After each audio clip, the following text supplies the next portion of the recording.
Gemeente, baie welkom by hierdie nagmaal. Dis 'n besonderse nagmaal.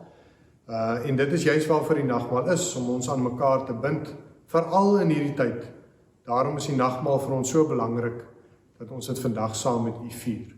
Daar waar u is, wil ek sommer vra dat u nou al reeds vir u 'n broodjie gaan haal, en wyn of dalk vrugtesap, vir elkeen wat aan die nagmaal gaan deelneem. Dat u dit so lank reg sit op die tafel.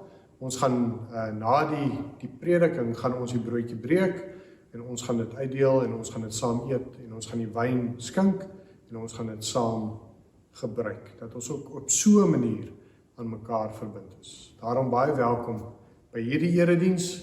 Mag die Here ons werklik seën as ons so by mekaar is. Waar ons ook al is, ons is een in hom. Kom ons word stil voor die Here.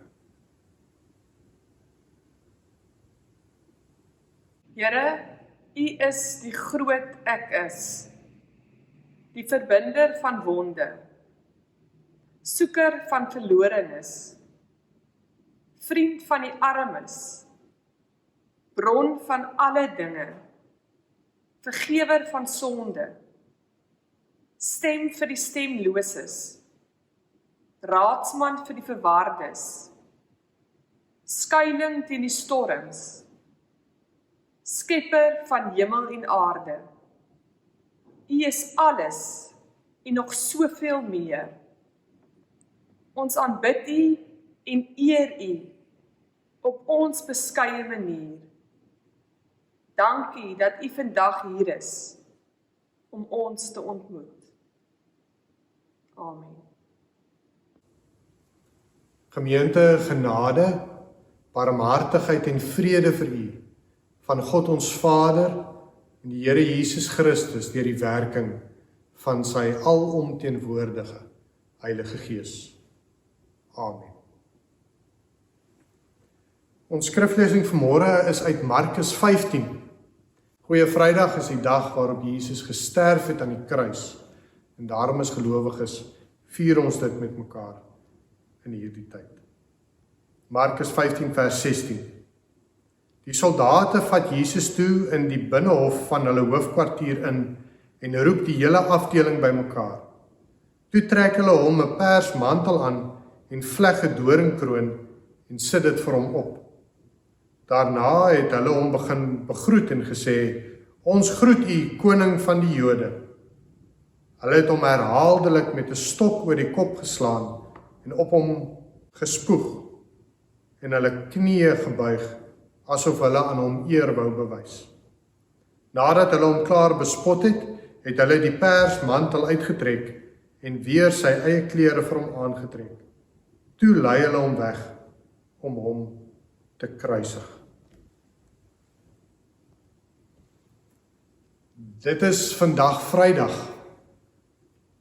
maar dit was net 'n gewone dag soos wat vandag is, waarop Jesus gekruisig is, waarop hy sou sterf. Gewone Vrydag, soos wat hierdie Vrydag by ons elkeen vandag is. Kruisiging was nie kinderspeletjies nie, gemeente. Kruisiging was 'n verskriklike manier om te sterf. Dis gewoonlik eenkant gehou vir slawe of vir mense wat polities teen die Romeinse regering wou optree.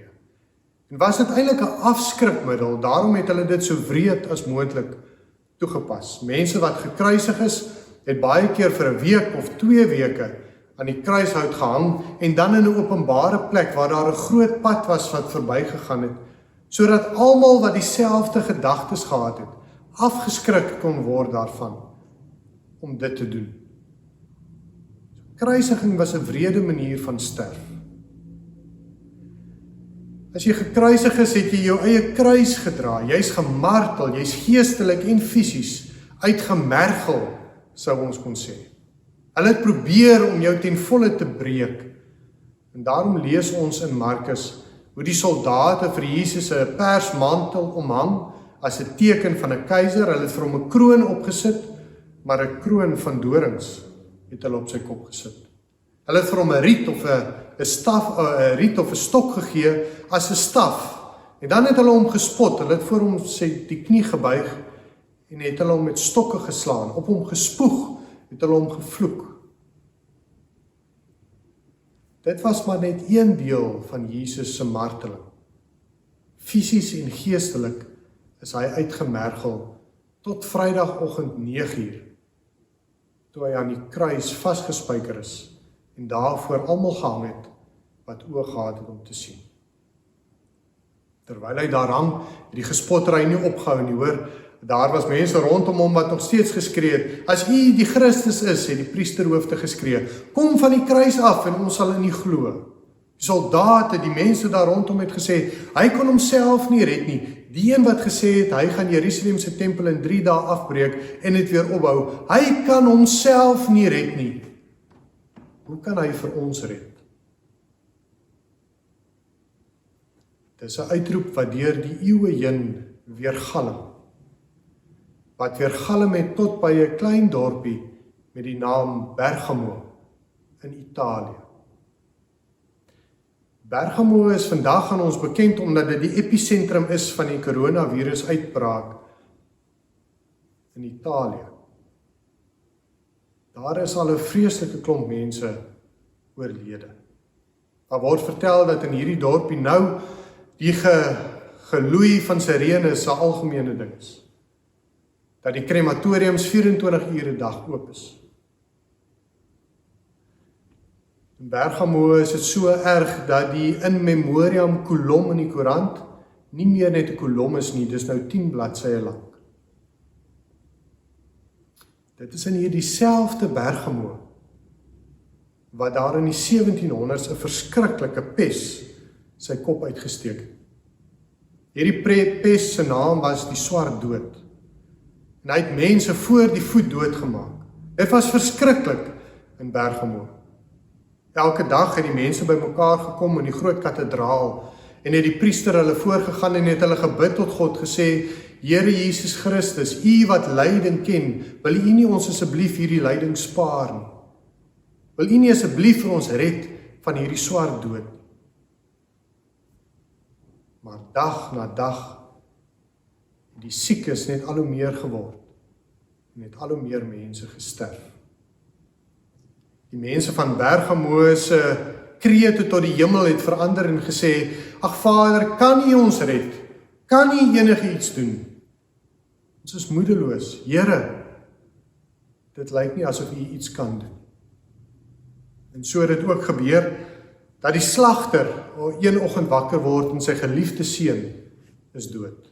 So vertel E.L. de Villiers in sy storie oor Bergamo.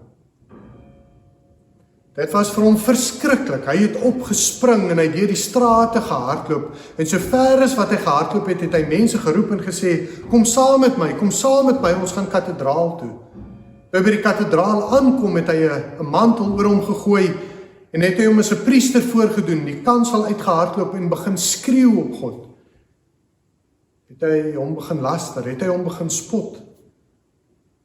En hoor ons die weerklank, die echo van die gespottery rondom die kruis, as hy daar op die kansel staan en sê, U kon U self nie red nie, hoe kan U vir ons red? Hoe kan U vir ons red as U self nie van die kansel af, U self nie van die kruis af kon kry nie?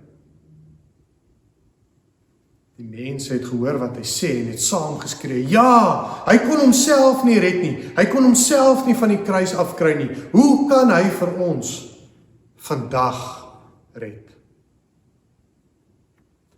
Toe die slagter klaar gepraat is, het die regte priester die kansel opgestap. Daar was 'n doodse stilte. Almal het gewonder, wat gaan hy sê? En het die priester vir die mense van Bergamo gesê, mense van Bergamo, julle het die evangelie nog die hele tyd verkeerd gelees. Dis nie waar dat Jesus daar bly hang het nie. Nee, terwyl hy daar gehang het met sy hande oopgesprei, met sy kop wat afhang ondertoe van moegheid, het hy gekyk na die mense wat rondom die kruis is, en het hy gesien hoe spot hulle hom, het hy gesien hoe spoeg hulle op hom, het hy gesien dat hierdie mense vir wie hy sterf, dit eintlik glad nie werd is nie. Het hy in die oë gekyk en besef, moet ek nou vir hulle sterf? vir hulle en hulle oupas en hulle oumas en hulle kinders en hulle kleinkinders. Nee, ek gaan dit nie doen nie. Ek gaan van hierdie kruis afklim. Ek gaan hier wegkom, want vir hulle kan 'n mens nie sterf. Het die priester gesê, in een ontsaglike sprong het hy van die kruis afgespring en met 'n weerligstraal tussen die mense uit verdwyn. In daardie oomblik besef die slagter toe wat gebeur het daardie Vrydag aan 'n kruis op Golgotha. Besef die slagter dat as Jesus nie aan die kruis gebly het nie, hy nie een van ons kon red nie. Besef die slagter dat Jesus se mag nie daarin gelê het om van die kruis af te kom nie, maar dat dit juis daarin gelê het dat hy op die kruis gebly het vir jou en vir my. En spring hy op in die kerk, spring hy op in die kathedraal en sê, nee priester, nee, hy moes sterf, want as hy nie gesterf het, dan is my kind nou verlore, en is elkeen van ons wat hier sit, verlore. Gemeente, Jesus moes sterf. Hy kon homself red. Maar as hy homself gered het en van die kruis afgekom het, sou hy nie een van ons gered het. Sou hy nie vir een van ons 'n ewige lewe oopgemaak het.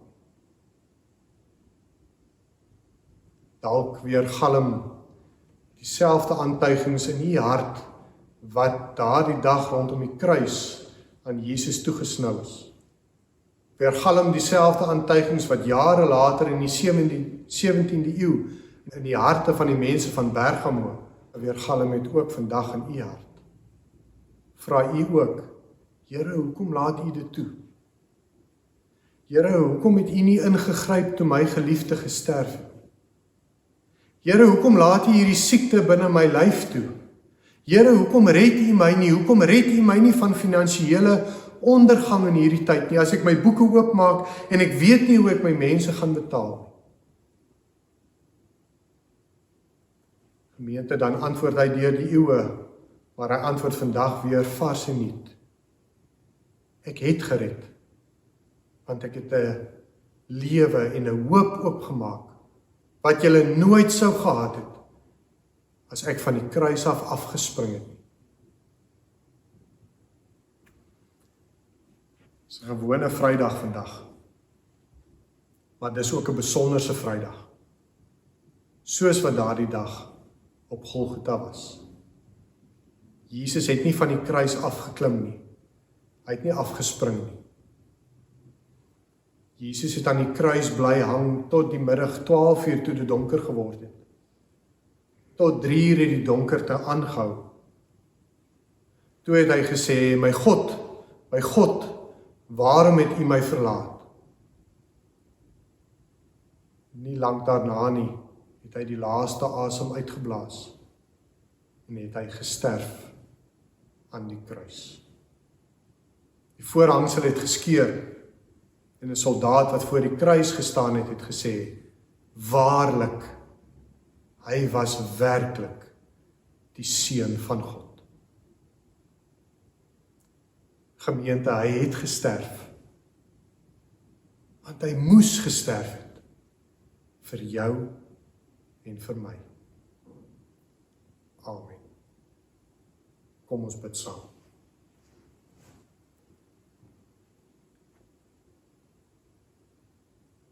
Ons Vader, Jesus Christus, Heilige Gees. Dankie dat u gesterf het aan 'n kruis op Golgotha. En dat ons vandag die tekens daarvan hier voor ons het.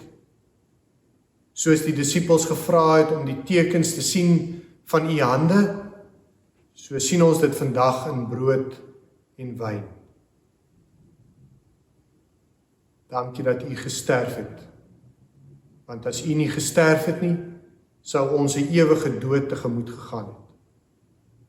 U het gesterf. U het gesterf, want u moes sterf, sodat ons kan lewe, ewig lewe. Seën ons dan nou by die gebruik van hierdie tekens. Ons bid dit in Jesus se naam. Amen.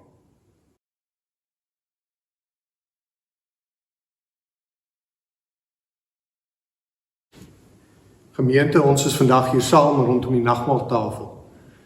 Die nagmaal het besonderse betekenis vir ons, veral in hierdie tyd. Hierdie tyd wat ons geïsoleer is van mekaar, afgesonder is van mekaar, kom die nagmaal as 'n simbool eintlik werklik tot sy reg. Die nagmaal het vir my en Dominee Lou net 'n paar betekenisse, maar wat vir my uitstaan in hierdie tyd, is dat hierdie werklik 'n feesmaal is. 'n Feesmaal wat ons binne in ons swaar kry en binne in ons lyding kan vier, want deur die feesmaal word ons verbind aan mekaar, soos wat ons elkeen van die brood eet en elkeen van die wyn drink, of ons in ons sitkamer sit en of ons hier in die kerk sit of waar ons ook al is, word ons verbind aan mekaar deur ons verbondenheid met Jesus. Omdat ons aan Jesus vas is ons ook aan mekaar vas. Ons hoef nie in dieselfde gebou te wees nie. So dis 'n feesmaal in die eerste plek. In die tweede plek is die nagmaal ook 'n waarborg. Soos wat 'n selfoon kan val en breek en ons verskriklik benoud is daaroor. As jy 'n waarborg het, dan weet jy gaan nie betaal vir die regmaak. Iemand anders gaan betaal. En dieselfde het met die nagmaal gebeur. Jesus het gesê, ek het betaal en ek waarborg jou, ek sal vir jou ook betaal. So het hy aan die kruis vir ons gesterf. Nou net, wat beteken die nagmaal vir jou in die tyd?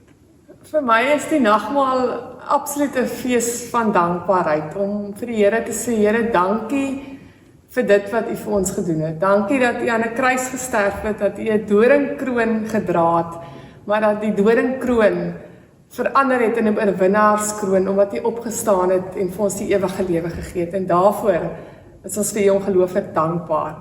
'n Ander iets wat die nagmaal vir my beteken, is dit laat my onthou. Ons kan so maklik vergeet en ons het verlede Sondag ook klippe gaan opstapel sodat ons kan onthou vir wat God vir ons gedoen het. En dat ons nie sal vergeet nie. En dat ons altyd sal onthou dat hy is met ons. Immanuel, God met ons. Daar waar julle almal nou saam met geliefdes aan tafel sit, laat iemand die brood neem en dit breek en vir mekaar dit uitdeel.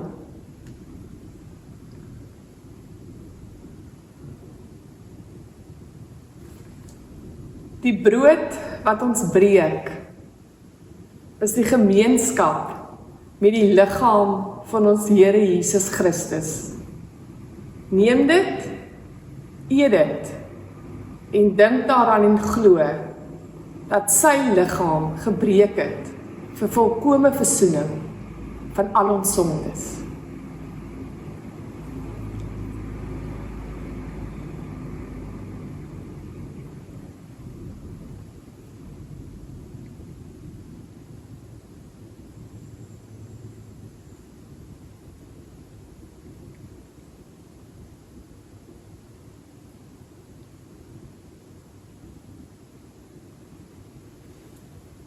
Jy kan ook nou die wyn uitdeel, of die vrugtesap, of wat jy het om saam te gebruik. En terwyl jy dit doen, dink daaraan dat dit Jesus se bloed is, waarin ons dink dat hierdie teken vir ons wys op sy bloed wat gevloei het vir ons elkeen. Daarom, neem, drink, dink daaraan en glo dat sy bloed gevloei het tot die volle versoening vir al ons sonde.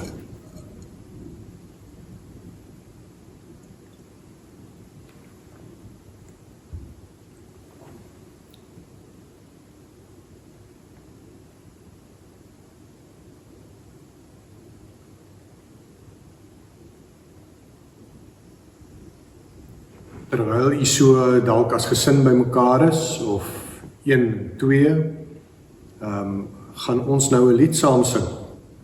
So jy kan rustig daar waar jy by die huis sit, God se lof besing, sy eer, omdat hy vir ons gesterf het. Kom ons sing saam. Ons Vader wat woon in die hemel,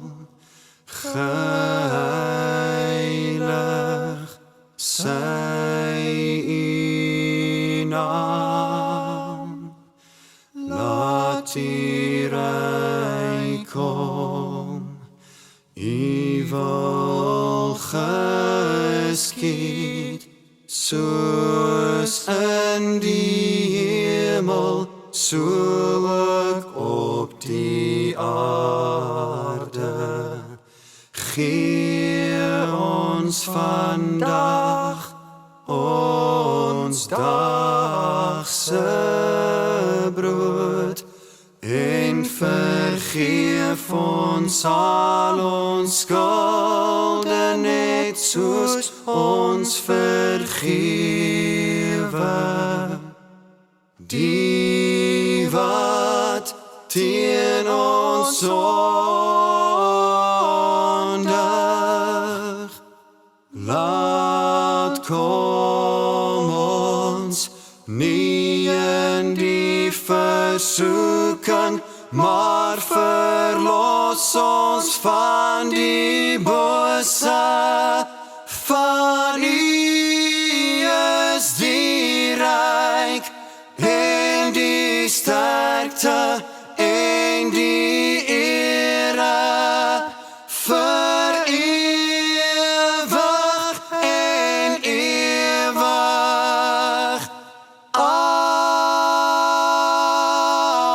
Amen. Vir ewig en ewig. Amen.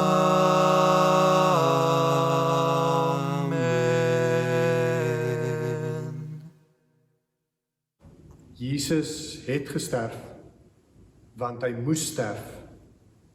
Dit is volbring.